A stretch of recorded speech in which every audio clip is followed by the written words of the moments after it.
শেষ এইখানেই ব্রাজিলের বিশ্বকাপের যাত্রাটা শেষ হয়ে গেছে, যেখানে তারা রাউন্ড অফ 16-এ নরওয়ের এগেনস্টে হেরেছে।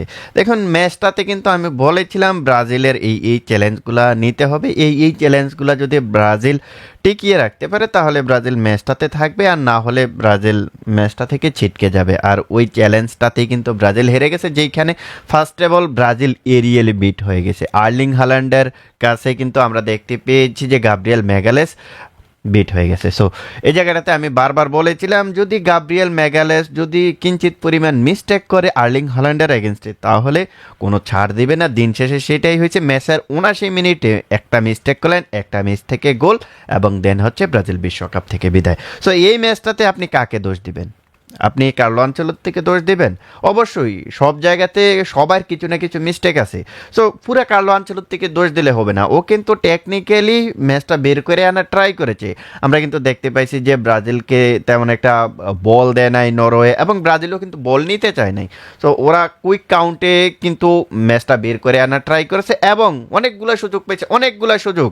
ফার্স্ট অফ অল আমি যদি বলি যে কুইক কাউন্টে, তাহলে এই জায়গাটাতে অ্যান্ড্রিক যে মিসটা করছে, ওটা কি মিস্টেক বলবেন আপনি? 1-1 গোলকিপারে গোল দিতে পারে নাই। এরপরে আপনি যদি পেনাল্টির কথা বলেন, পেনাল্টিতে বুনো গুইমারেস 14 মিনিটে যে ডিজাস্টারটা এনে দিছে ব্রাজিলরে, আপনার এই জায়গাটাতে বিনিশিয়াস জুনিয়র শ্যুটটা না নিয়ে ওরে শ্যুটটা নিতে দিছে, ও শ্যুটটা নিল না, বুনো গুইমারেসকে শ্যুটটা নিতে দিল, বাট দিন শেষে বুনো গুইমারেস শ্যুটটা মিস করলেন। তো সব কিছু মিলিয়ে ব্রাজিলের যাত্রাটা এইখানেই শেষ। পুরা আমার কাছে মনে হয় যে পুরা আবর্জনার যে স্তূপ আছে না, সে আবর্জনার স্তূপ থেকে ব্রাজিলিয়ান ফুটবলাররা উঠে এসেছে। আজকের ম্যাচটাতে উঠে এসে তারপরে ম্যাচটা খেলতে নামছে। জাপানের এগেনস্টে ম্যাচটা দেখেন আর আজকের ম্যাচটা দেখেন, টোটালি ডিফারেন্স। আমার কাছে মনে হয় যে ওইখানে জয়ের ফলে তারা অনেকটা উপরে উঠে গেছিল না, একেবারে টাইম না নিচে নামায় দিছে নরওয়ে। ওই ম্যাচটা জিতার পরে এতটাই খুশি ছিল, খুশিতে যে কোন সময় আবর্জনা স্তূপের ভিতরে তারা পড়ে গেছে কল্পনাও করতে পারে নাই। সেই আবর্জনা স্তূপ থেকে উঠে এসে তারা খেলতে নেমে পুরা ডিস্ট্রয় হয়ে গেছে। দেখুন, এবারের ব্রাজিলের এই টিমটাকে নিয়ে আমরা তেমন একটা আশা করতেছিলাম, তবে লাস্ট দুইটা ম্যাচ ব্রাজিল যেভাবে খেলছে মনে হচ্ছিল যে তারা সেমিফাইনাল পর্যন্ত যাইতে পারবে, বাট এই ম্যাচটাতে নরওয়ের এগেনস্টে টোটালি একেবারে ডাস্টবিনের চাইতেও খারাপ ফুটবল খেলছে। টোটালি মানে এক্সপেক্ট ছিল না যে এইরকম ফুটবলটা ব্রাজিল খেলবে, এরকম আশা ছিল না। তো এই ম্যাচটার পরে আছে না, কিছু কিছু ফুটবলার আছে যাদেরকে আবর্জনা থেকে যারা যেভাবে উঠে আসছে না, ওই আবর্জনাতে ফেলে দেওয়া উচিত।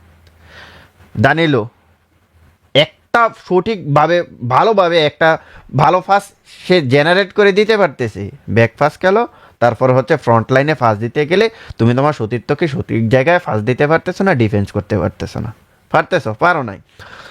তো সব কিছু মিলিয়ে কার্লো আনচেলত্তির এখন বলবেন যে না, কার্লো আনচেলত্তির দোষ নাই, দোষ সবারই আছে। ফুটবলারদের দোষ আছে, টেকনিকে অনেকটা দোষ আছে। আপনি এই জায়গায় জানেন যে ওপোনেন্ট আপনার মিড ব্লক করে খেলবে, সেই জায়গাটাতে আপনি মার্টিনেলিকে স্টার্টিং 11-এ নিয়ে আসলেন, যিনি কিনা একজন ইনসাইড যে মিডফিল্ডার, সেটা কিন্তু না।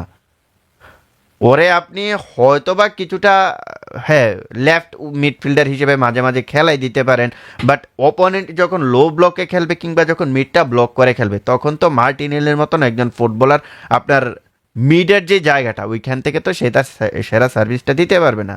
আপনার হাতে যে অপশন ছিল না, বিষয়টা এমন না, আপনার হাতে অপশন ছিল। আপনি চাইলে এই জায়গাটাতে দানিলোকেও খেলাই দিতে পারতেন, দানিলো সান্তোসকে আপনি এই জায়গাটাতে খেলাই দিতে পারতেন, এডারসনকে।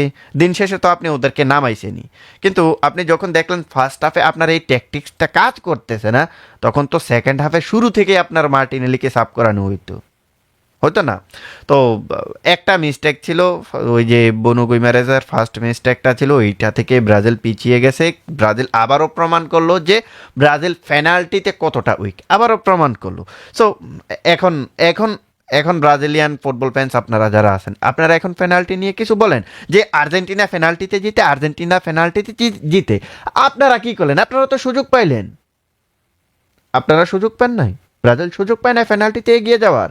ওই গোলটা যদি হয়ে যেত, নরওয়ে কি আসলে ব্রাজিলকে এভাবে হিট করতে পারতো? দুইটা গোল এমনি দিয়ে দিতে পারতো। ফার্স্ট গোলটা যখন ব্রাজিল কনসিড করে ফেললো, তখন তো ব্রাজিলের যে টেকনিকটা ব্রাজিলের যে টেকনিকটাই ছিল যে তারা আপনার অপোনেন্টকে হিট করবে, কুইক কাউন্ট দিবে, ওইখান থেকে গোলও কনসিড করতে পারে। সো এমন ধরনের টেকনিক ছিল। বাট কি হয়েছে, আপনারা গোল দিতে গিয়ে উল্টে আরেকটা গোল কনসিড করলেন। পরবর্তীতে ওই একটা সান্ত্বনা সূচক যে একটা পেনাল্টি, ওইখান থেকে নেইমার জুনিয়র গোল করলেন। সো নেইমার জুনিয়র আর পেনাল্টি আর বাকিদের পেনাল্টি তো এক হবে না, এটা আমরা সবাই জানি, সবাই বুঝি। বাট দিন শেষে তো আমাদের ওই জিনিসটা চোখে এখনো ভাসবে যে ব্রাজিল পেনাল্টিতে উইক। ওই যে আপনারা বারবার ট্রল করেন পেনাল্টি না পেনাল্টি